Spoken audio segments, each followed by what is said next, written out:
Hi, my name's Shawn. That's my friend Chris Ford, aka The Objective Geek of YouTube and Twitter, semi-fame. And welcome to Avatar The Last Podcasters. Sometimes I forget to say the name of the podcast. It's Avatar The Last Podcasters, and we've got a very interesting episode, I think, today in store for you. But before we get started, Chris Ford, how you doing? I am doing pretty fantastic.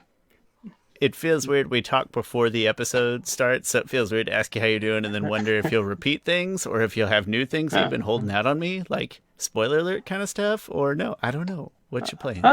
I've been watching Star Wars, Clone Wars a lot, um, and so that's pretty interesting. I I'm in the rare field that I actually, in terms of when I saw the Star Wars movies, and when I got enjoyment out of them the most, I got the most enjoyment out of watching the prequels than any of the other Star Wars, whether that's the originals or the sequels, because I watched those. That was my peak Star Wars fandom, and so Clone Wars is a really good like going back to that. Like it has the things that I love about Star Wars. Although admittedly, I looked up like the list because there's like 100 episodes, more than that. I looked up like these are the episodes you actually need to watch. It is that Nickelodeon property, or did it come out on Nickelodeon first, I guess, or was it Disney originally? I feel like it was Cartoon Network. It might have been. I didn't have cable at the time. I'm just Yeah, hazarding wild guesses. I'm pretty sure it's Cartoon Network. Well, at some point, we need to have a crossover with my other podcast, and this is just my way to give it a plug here, Pokemalarkey. He is a huge Star Wars EU fan. When I say EU, I don't just mean Clone Wars. I mean, he reads every book, every piece of literature and paraphernalia that he can get his hands on, and he, like, let's call it rabidly defends the prequels for sort of the Oh, the good. lore and foundations that they set Yeah. for everything else that happens in the universe. So sometime we'll have some kind of crossover episode.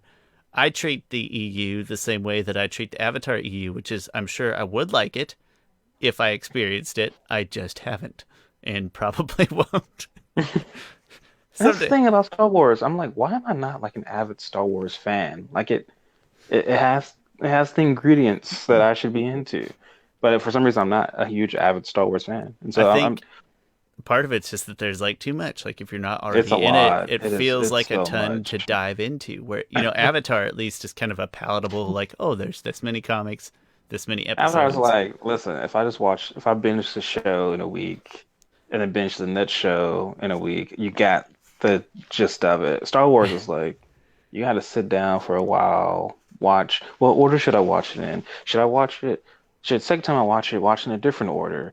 Should I now go out and watch Clone Wars? The Clone Wars put so much emphasis on the sequel on the prequels, and then Mandalorian, and then other It's stuff. it's huge and it's not all in the same location. That also kind of I don't want to Yeah. say plays And what about against it, the but makes it harder to jump into. what about the comics? What about the novels that are no longer canon because Disney bought it and Disney wants to tell their own story? Yeah. That hurt. I think that hurt Jesse is his name. I think that hurt him a lot. Is like Disney buying is a good thing probably for Star Wars and Disney in general in a hey this is gonna live forever kind of way, Yeah. but bad and then it's like all right all this stuff nope not anymore sorry it's not real didn't happen. Yeah. Imagine Disney owned Avatar. Like it would have blown up way more. Instead, Nickelodeon's like, oh, we should put Legend of Korra on streaming service. Now streaming service on just the Nick.com site. They didn't have a streaming service. The To streaming me services wasn't a thing. it is like Sega versus Nintendo. Sega had like one good peak and then it still exists in some capacity and always existed in some capacity, but it had one peak where it was important, and it was like Nick versus Disney.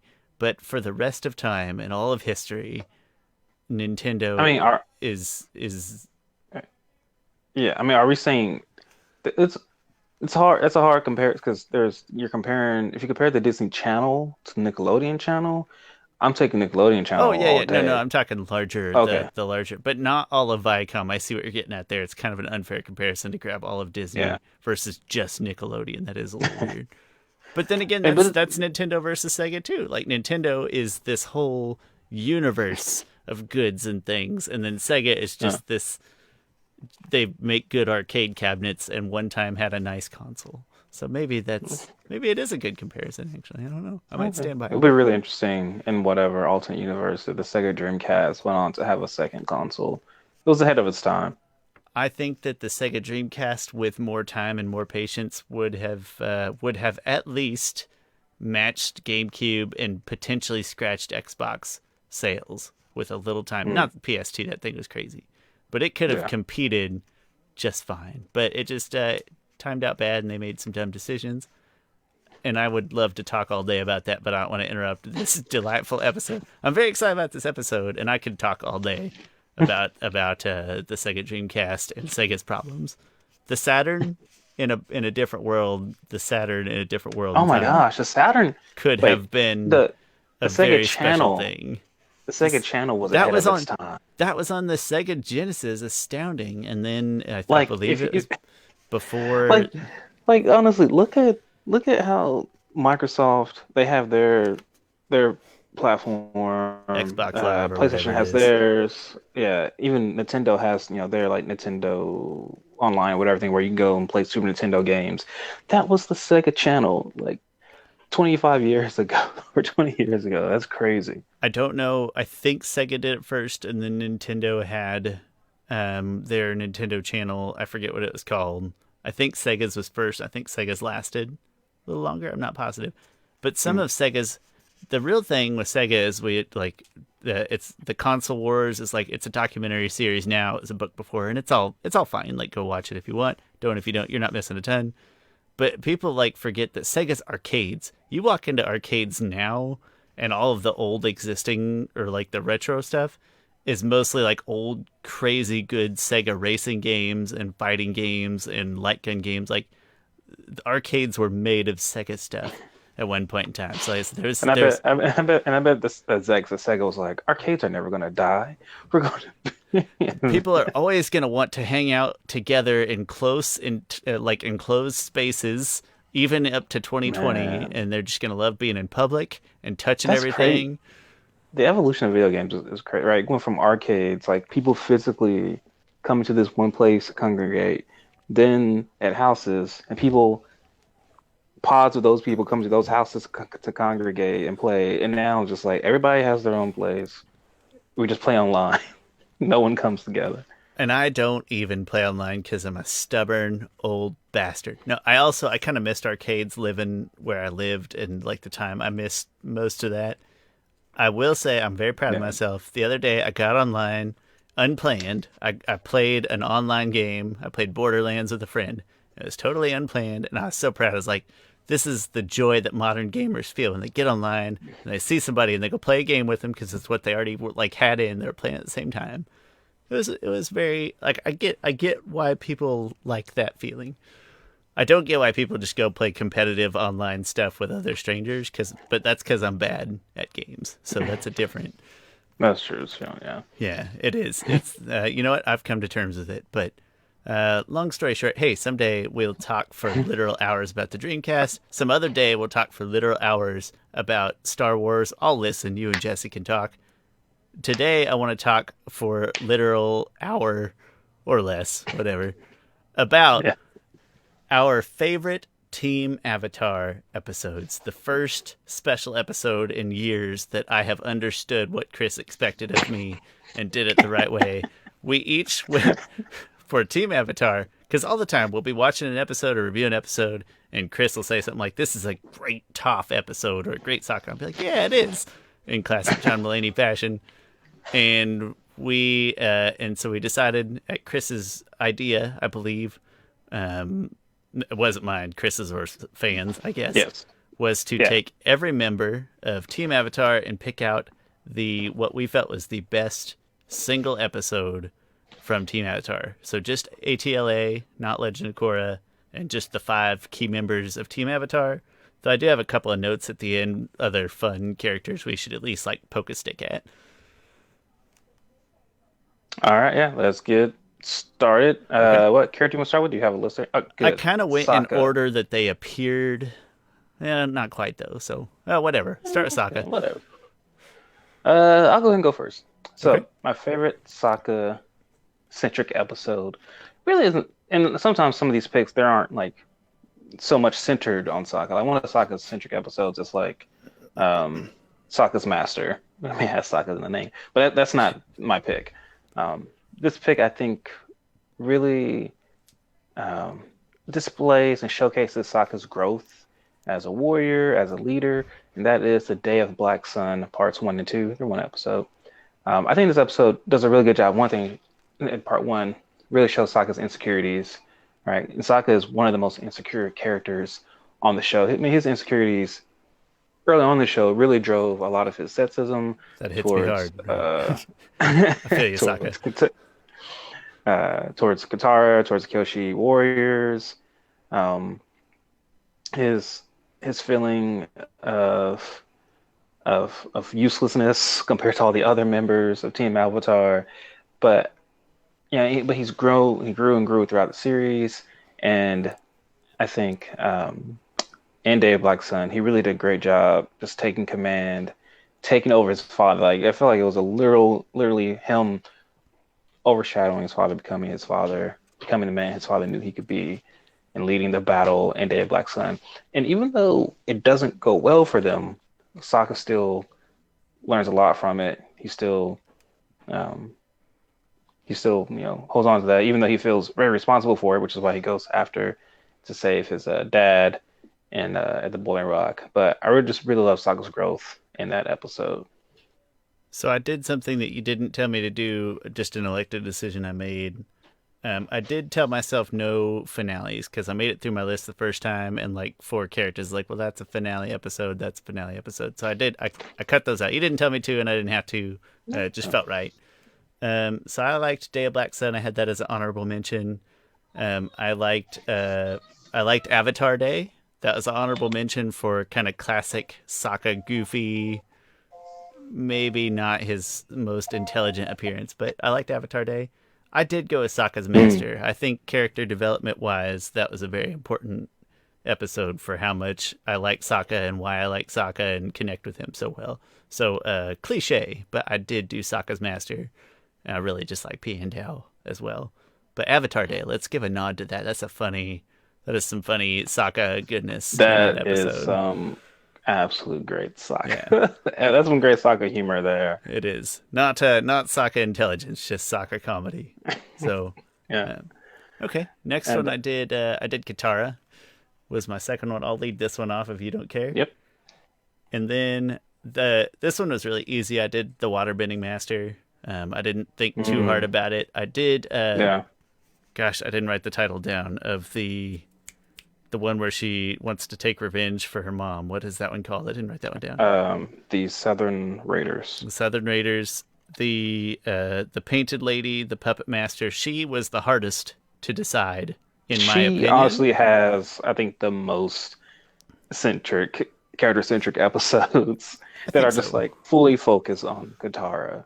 But when I listed all the episodes, like there was literally 5 or 6 that I listed that could have worked. It was really hard to list them out and have forced myself to decide. But when I kind of laid it out, it's like, you know what? It's still easy. I'm going to do the Waterbending Master, where you get good, powerful Taka. Oh my goodness. What am I talking about? Katara. Taka, that's a whole different thing. Good, powerful Katara, great action, heavy emotions, like great Katara staples. No, that's a great pick. I like how we're so far picking different ones. I mean, one thing, Katara, she like I said before, has some of the best character centric episodes. She does. I found hers the most. Yeah. Which is interesting because I feel like Aang is the opposite. He was. I feel like Aang doesn't have it. You're right, and we'll get to that. But it was weird to think about. Zuko is obvious, but yeah. Okay. So I was gonna say the Painted Lady is my pick. It's such a Katara centric episode. How this episode just really embodies that character of Katara, that she is going to help people no matter what, and she delivers, I think, one of the best lines of her. And it's when she's talking to Sokka's trying to get her to stop helping the people, and he's just like yelling at her, and you can see her frustration mounting. And then she's like, she looks at him, she's like, I will never ever turn my back on people who need me. Like that is a great line. It's so Katara, and it was just so well done by the voice actress Mae Whitman. Amazing job. Hits my Love that. feels. Hits my feels every Yeah. time. And it's I mean, I don't such think a any other character. I don't think any other character. I think displays the type of compassion that Katara shows. Not even Aang, right? I've never seen Aang have that moment of like I'm not never. I don't think I've seen Aang have that moment of just like I'm going to do whatever I can to help out all these people as emphatically as Katara did there. not quite like that. And such a great what am I trying to get at here? If you watch that episode and no other episode, you've got the whole picture of what Katara is all about. And maybe you probably can't say that for any other episode. Yeah. Some of my other ones, I think, for her, what was there? There was the Waterbending Master was great. The Puppet Master is a good one too. Yeah. It's not as Um, good as the Puppet Master, and the one I think you're gonna go to, if I can try to guess here, is the one where Aang she has to talk Aang down when Aang's in the Avatar state. I know you love that moment. Um, mhm. Oh, oh man, I'm forgetting. That's a I good can't moment I too. can't In the think of the name of sand. that episode, but that would be my guess for There's, you. yeah. I think you're thinking of the same one. Where why can't I think of it? The desert is that what it's It's called? after the library, right? It's the next one. Yes, right after the library. The desert? That doesn't sound right. We're It missing doesn't something. sound right. The Okay, it's the After one the after the library. As luck would have it, I can tell you that library is book 2, chapter 10. So it's book 2, chapter 11, whatever that one is. Why can't I think of the episode? For those There. of who just joining, Oh it's my killing Chris gosh. because Chris's thing is that he remembers episode titles. That's All his right. that's I'm his not. go-to skill. You probably see me leave for a minute, but you probably still hear me. Okay. Can you hear me still? Yeah, I can still hear you. Okay. You probably can't see me, but that's okay. Let's see. Avatar book two episodes. And the thing about that episode, and I think I complained plenty at the time, I'm just passing the time to, or buying you some time while you look. It's not the most complete episode. It's not intense or interesting front to back. But that part is such a powerful kind of microcosm of Katara's role, Katara's strengths, her relationship with Aang. It's kind of all wrapped in one moment, maybe Yes. more intensely. Sorry. I was right. It's called the desert. It's just called the desert. Oh, what a boring Yeah. name! That's interesting. Yeah. So I don't know why I But I just was, suddenly like. What if all these names were friends' names, and it'd be like the one with the desert, the one with the library, it's like, yeah, the one with the waterbending master. Um, but yeah, I love that episode. That's a great episode. It just shows Qatar just held Team Avatar together so much. They would be lost without her. See, I'd Yeah. argue I'd say it's not a great complete episode, but it is a very, very, very good ending. I'll give you that. I remember Yeah. being bored and disappointed. But those are too strong words. But the first half it's a slow build. Yeah. And that's the thing about the Pain Lady for me. Like the Pain Lady isn't even probably out of all these episodes we mentioned, the Pain Lady is probably my least favorite episode. But I think such a great job of displaying Katara. I kind of put the Painted Lady and the Puppet Master in the same sort of tier of like a really interesting episode, just not a really Im cool, grand, big picture. Impactful. Yeah, yeah, but such great Katara Significant. episodes. Whereas, the Waterbending Master might be the most impactful, but maybe it is kind of the least revealing other than a sick action scene. That's probably my Yeah. favorite fight scene, maybe up to book 3 and through most of book 3, I think. You ready to go on to the next one? I think I did Toph next. Yes. All Yeah, right. Toph. Toph Bei Fong. Um, I this is probably very easy. It's her introduction. I don't think we've ever seen a better introduction for a character. Granted, all these other characters are pretty much introduced around the same time. But it's the Blind Bandit. This is just. I feel like no one else really shines in this episode besides Toph. Like even to the point where Aang jumps out of the cage and he's ready to fight. And then Sokka's like, no, look. And Aang is like, oh, I don't have to do anything. That almost embodies this whole episode that no one else is lifting a finger except for Toph. And it's such a great introduction. We got a quick we instantly understood her powers, understood how they worked, how her bending is different from everyone else, what makes her special. Uh, Instantly got into her background, what drives her, what her vulnerabilities are, that her parents think of her as a helpless child, but she's really not that. It's a amazing introduction. A lot of people think this episode really changed Avatar a lot. I don't think I give it that much credit that it just completely changed Avatar because the direction of Avatar was already amazing. But adding Toph was a great addition to the team. I agree entirely. There's only two other episodes, I guess, that I even kind of considered, but it wasn't really that close. I think when you think of an episode that delivers a lot of sort of character exposition and story, like you just mentioned, as her introduction, most of them aren't as entertaining as The Blind Bandit. You don't get the whole wrestling sequence, which is just comedy gold, but also a talent expose. And then what I really like is the idea that like this episode is sort of Toph's over the top wrestling entrance into the show. Like it's I don't know that it means to, but like a meta parody on itself. You know, these grand extreme over the top wrestler entrances as they're walking into the ring. Yeah. It's like that's what this episode feels like for Toph in the show, and I kind of like that parallel. So no question. I noted the library, but that's more of a pity thing. I just feel so bad for Toph in that episode, and you kind of see a softer side, but that's not normal Toph. It just is one time when it kind of get a little deeper Toph, and then what's the work bitter work is kind of a Better work. Yeah. intense Toph episode. But there again, it's not sort of pure Toph. It's just one kind of narrow point of Toph. So I didn't think about it too hard. Yeah. The only other one that I could think of would, I think, be one of her top episodes would be The Runaway, which is really cool that Toph has like different aliases. The Blind Bandit, The Runaway. But I almost love that episode for Katara more. That was just some great Toph Katara moments in the episode. They really had a come to Jesus moment, I think, or come to a Yang Chen moment. Come to Yang Chen moment. Praise Yang Yeah. Chen, children. I honestly did. I when I was thinking about episodes, that one didn't pop up in my mind, but I could see how, especially if you had like what's best Toph Katara moments. Well, that'd probably be in the running, I would imagine.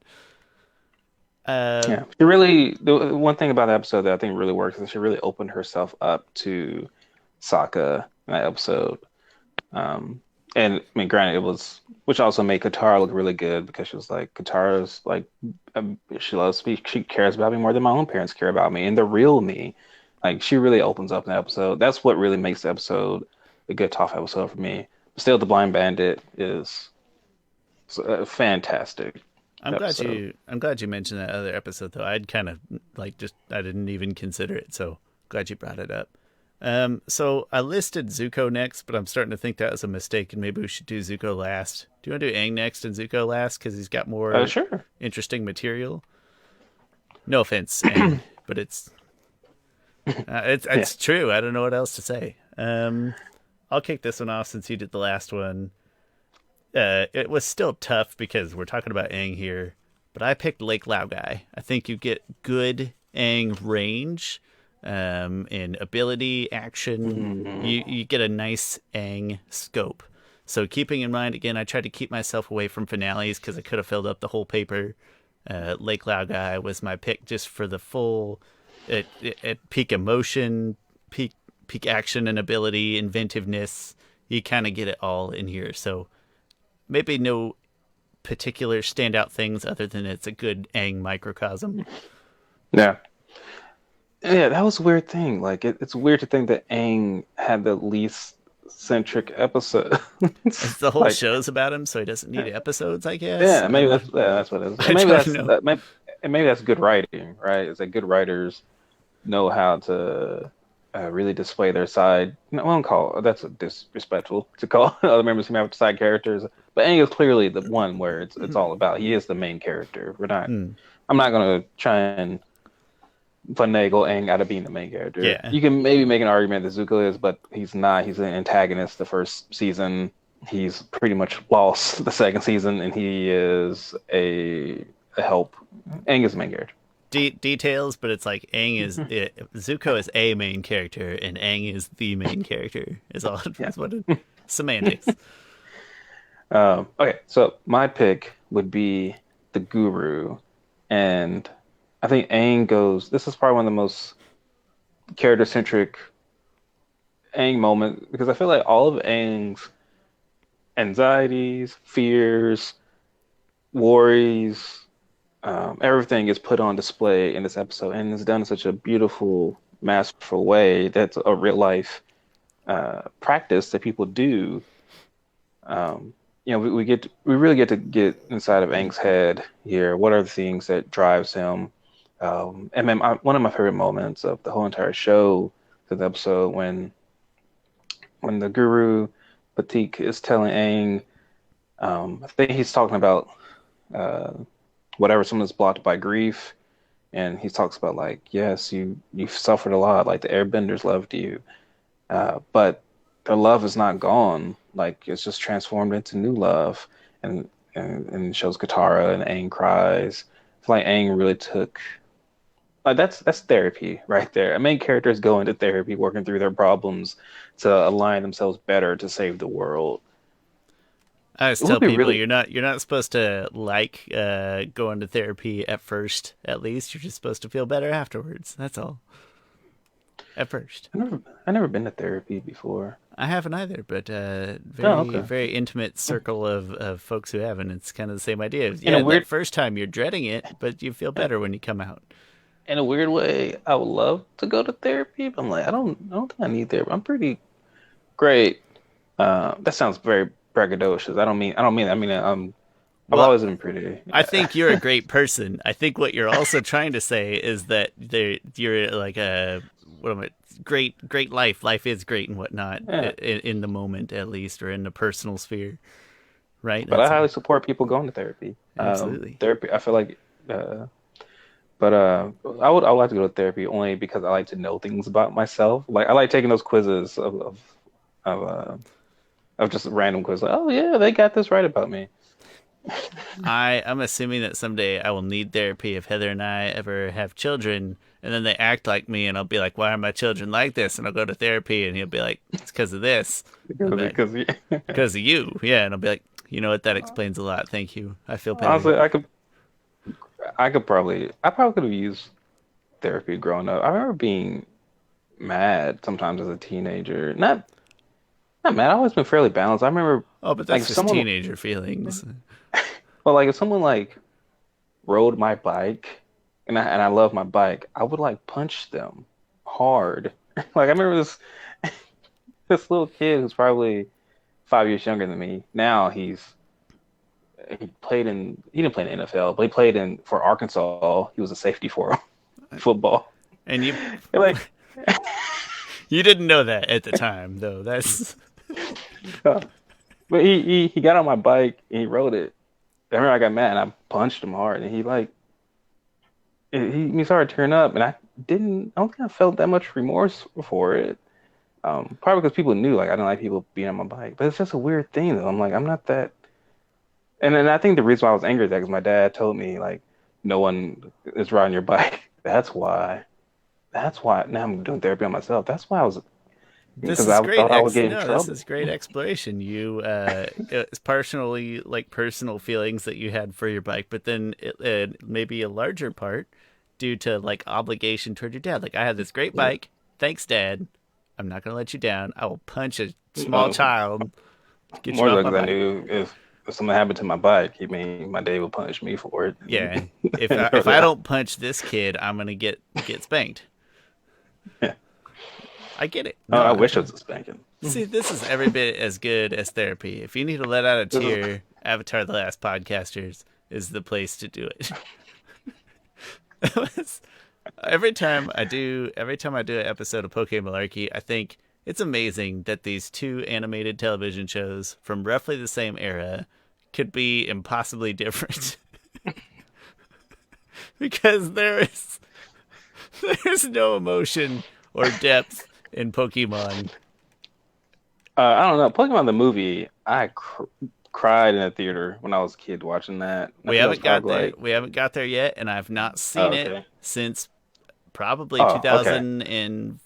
2005, 4 or 5, like a couple years after it Uh, came out. So I don't yeah. remember anything. I know what happens, and I know, but I didn't see it at the time, and then I didn't see it until 3 or 4 years later, and that's like the only time. So when we get back to that, it's gonna be like a fresh. It's gonna be a fresh cut for me. But at this point, we're only in Mhm. episode like 15, and so far, it's just kids being awful at being alive. It could not be more opposite. Every time I'm in there, like these shows are opposite ends of the animated spectrum. That's good though, makes it interesting. Um, I don't know if you ever actually finished talking about the guru because you were just talking about I therapy, didn't. and then we got to explore ourselves for a minute there. That's good for me too. No, I'm pretty much done. Guru is a great episode. Do you got a just curious? You got a runner up? I feel like I keep interrupting you before you have a chance to Um, mention other ones.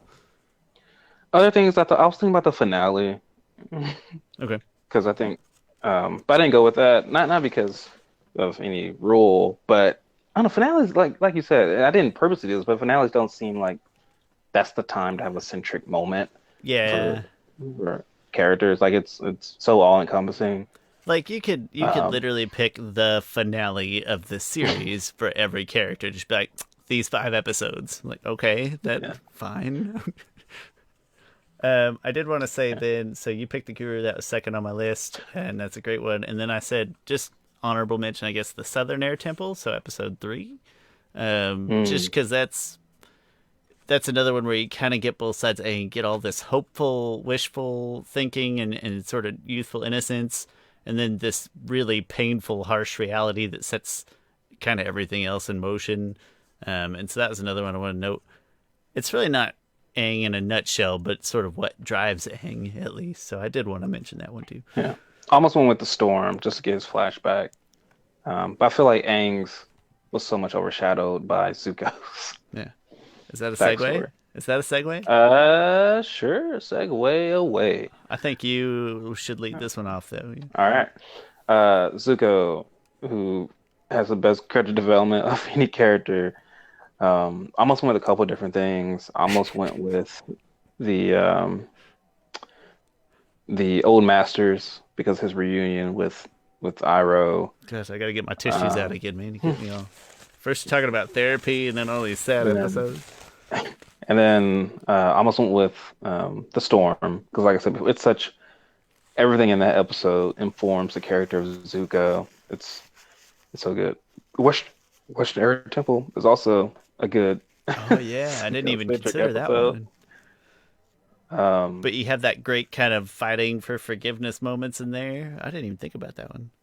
yeah, but I went with none other than Zuko alone. It's the most character centric episode of both series, besides the episode Korra alone. It's right in But the I think even title. It's there. yeah, but this one is even more Zuko separated from the other group from anyone else because there's not a single other main character in this episode besides Azula and Iroh and back and flashbacks.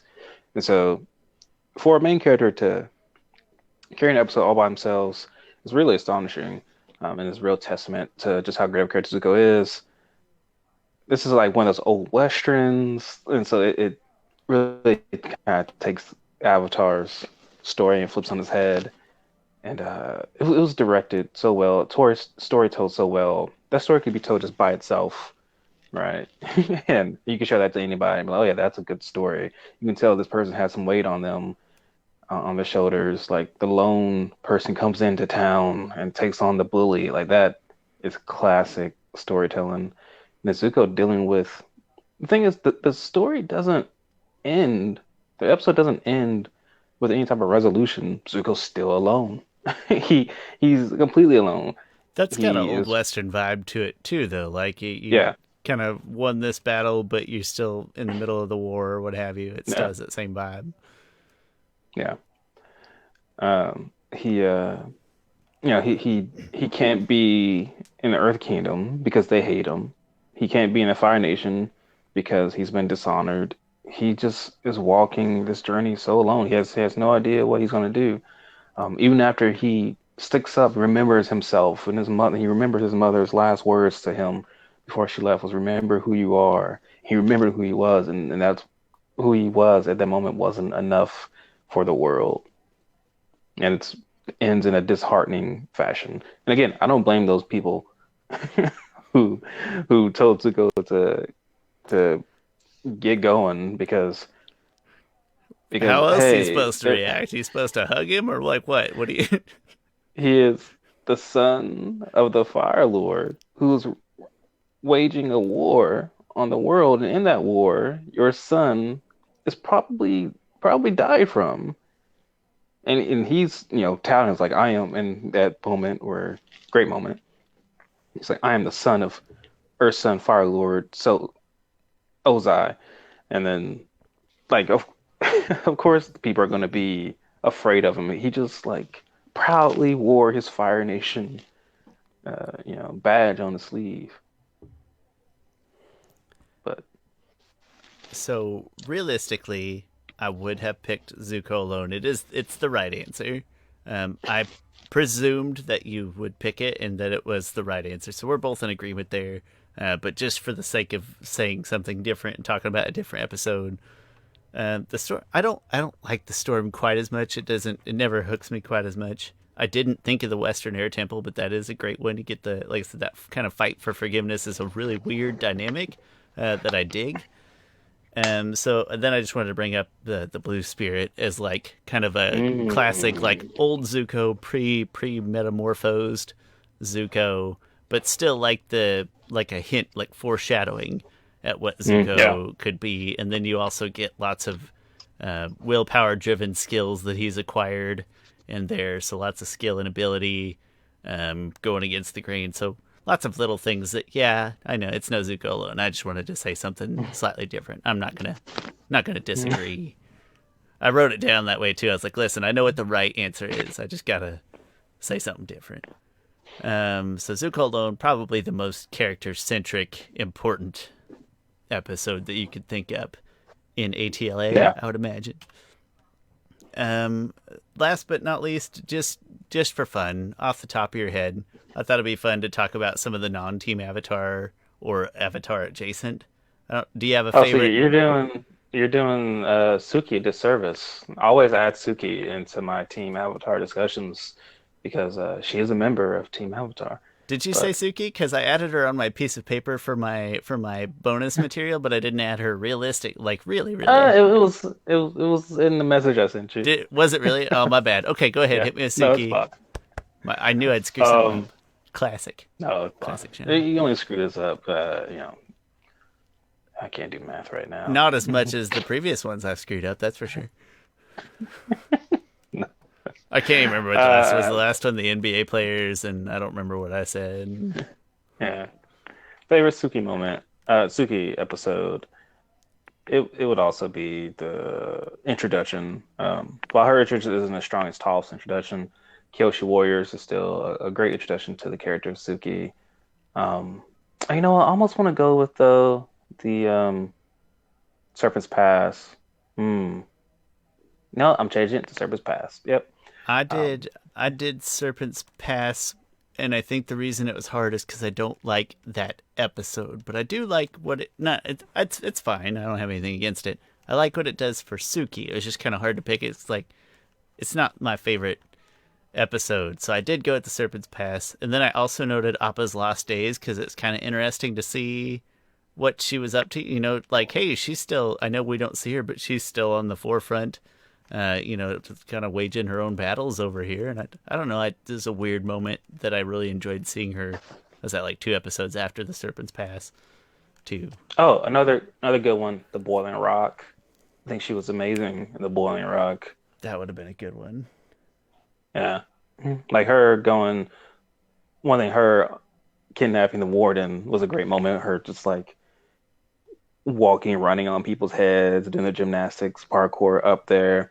and her going hand to hand with Ty Lee, which thing is everyone else versus Ty Lee. Anyone else who has fought Ty Lee has lost, But no we matter who it is. proved in our bracket that was Yeah, scientific and official. yeah, I'm going to change my. I think you're at Boiling Rock. Kind of cheating because it's 2 episodes, but it's just part 2 that we care about, isn't it? So pretty much. Yeah, Boiling Rock part 2. I'm changing my answer. I'm changing my answer also. But So, Suki surprisingly has more. I think more character centric episodes than A, but she which is does. But probably not true. But or she. Well, I said she does. She might, but yeah, they're not. Like I said, the Serpent's Pass just isn't a great episode. It's just a fine episode. yeah, yeah. No, yeah, you're And right. Suki's introduction is good, but it's not. There's so much happening. It's really early on that it's not. I don't know. It's not something that sticks with you, I guess, as much as other character episodes we've discussed. Not sure why. It's not huge impact, I guess. I don't know. But Boiling Rock. Let's Boiling Rock episode 2 for me then. Sorry, Suki. Yang Chen, forgive me. Sorry, Suki. And then, just for kicks, I thought we'd at least poke a stick at Azula and Iroh. Wanted to see your thoughts there. If you just had top of mind. Man, Azula. I'm gonna go with Iroh first because I can Iroh's I easily figured go to would be Iroh. kind of easy. Um, Iroh is gonna be Tales of Ba Sing Se. It's even though I mean, he's only in there one sitz at a time. Um, yeah, probably Tales of Ba Sing Se. I Just you just got so much in there. it Iroh's best as I was going through episodes thinking about it. Iroh's best things don't come in episodes; they come in moments. And so I had that Yeah. same issue. It's he's kind of only in 1/6 of everything that he's in. So hmm Tales of Ba Sing Se is obvious. I also really like. I don't like the episode The Chase, but I love that he meets Toph and they sit down and they have such a great conversation. That hmm is like a really oddly touching, memorable moment for me. But yeah, I'm picking the Tales of Ba Sing Se. Let's see, Azula. Um, maybe the drill. The drill's a really good Azula centric episode. You know, she is the main foil, right? This is her conquest on Ba Sing Se that even her father's father, whoever, couldn't accomplish. Oh wait, but you know what? Don't I'm say not it. gonna be able to. Oh wait, you talking about the introduction, the Avatar state? Oh no, I was gonna say the. I thought you were gonna say the beach. Oh, Beach is a great episode. I was just thinking the other day, like honestly, yesterday, I was randomly thinking about the beach because I do this weird thing in my head I've never where muted you on this podcast before, but I'll do it. so Avatar News, which is a pretty much a Twitter account. They also have a YouTube channel. I don't think they've made many videos yet. They made one video of Momo in his Momo song for 2 hours straight, where he goes like, anyway, he posted that, and Jeremy Zuckerman saw it, and Jeremy Zuckerman playfully said like, "Oh, who's gonna watch this? Yeah, you should watch it for 2 hours." And he pretty much bet him that if you watched it for 2 hours, he would interview him. The guy from Avatar News gets to interview Jeremy Zuckerman. I'm like, oh, that was cool. That's So in kind of my head, sick. I'm Yeah. like, I do a weird thing in my head where I play out the best case scenario of something, even though it is highly unlikely to happen. So then I start thinking about like, well, if I was interviewing Jeremy Zuckerman for some reason because he's a nice guy, maybe he'll be like, yeah, sure, I'll go on your podcast. I would ask him about like the beach episode in that moment where, um, where Zuko is alone in the road um, house and Azula comes in, how the music is just really done really good. I was honestly thinking about the moment just yesterday. I would say, Jeremy, why did you waste so much effort on this episode? Go ahead, tell me. You would not be allowed on it would just be me and We're in Jeremy. this whole podcast. You're not going to let me meet Jeremy Zuckerman? I think you're the bad person. Stupid beach. And then I thought like because I also saw that Janet Varney was on some random Avatar. It wasn't an Avatar podcast. It was something else. So you're saying Um, there's a chance. yeah. I was like, I think she also does one of those things. I think it's called Cameo, where like, you can pay for like 5 minutes of a person's time, and like they'll call somebody. I was like, maybe I should pay for that, and I can get Janet Varney on the podcast for like 10 minutes, and I'll introduce her to my daughter, and that will be a really cool moment for her. Maybe I should do that anyway. It's like for your birthday, like I'll pool money with my wife and your wife, and I'll call Janet Varney and be like, "Hey, you got 5 minutes?" Yeah, I don't think it's like that expensive. I mean, I think it's probably if like it's just a few minutes and it's on a platform convenient to her and she's on her phone, why not? Yeah. Yeah. Janet Varney, if there's hope, for heaven's sake, tell us. John Mulaney next. That'll be less like inspirational, but just as fun. You've been watching. I watch a lot of. Oh, have you watched that John Mulaney intro to SNL the other day? It was really when he was on. That was good. Oh yeah, we talked about it. Never mind, we did talk. Yeah, and the mayor.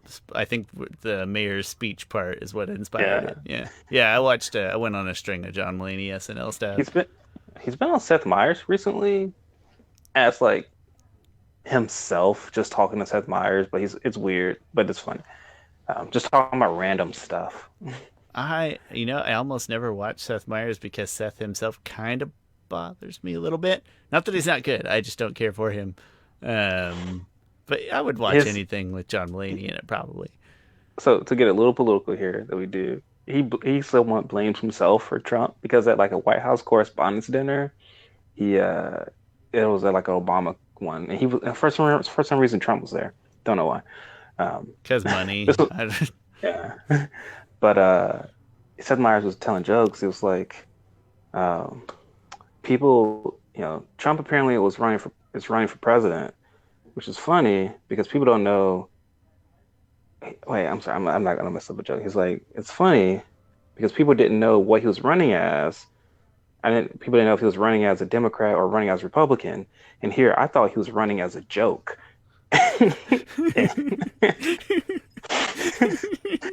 And shit. And like everyone was cracking up at the joke, and the camera's just on Trump, and he's not like laughing. He's not buying and it. Like, and yeah, and that he's doing like a Chevy Chase Community look, like it's not funny. Yeah, they were not laughing with Trump at that point, and Seth Meyers feels like, and a little part of him feels like that joke prompted Trump to take it to run actually. I know this is hypocritical. The reason that I don't like Seth, it's hypocritical because I hate the sound of my own voice, but I don't like the sound of his voice, and it kind of bothers me. I always had the same issue with Jay Leno for some reason. Like I always thought he was underappreciated, but I'm not going to listen to him. Sorry, Seth Meyers. You do good work. Man, I hate my voice. I hate my voice also, for what it's worth. Any John Mulaney tangent is a good tangent, though. He taught me what a bodega was, and that's important to me.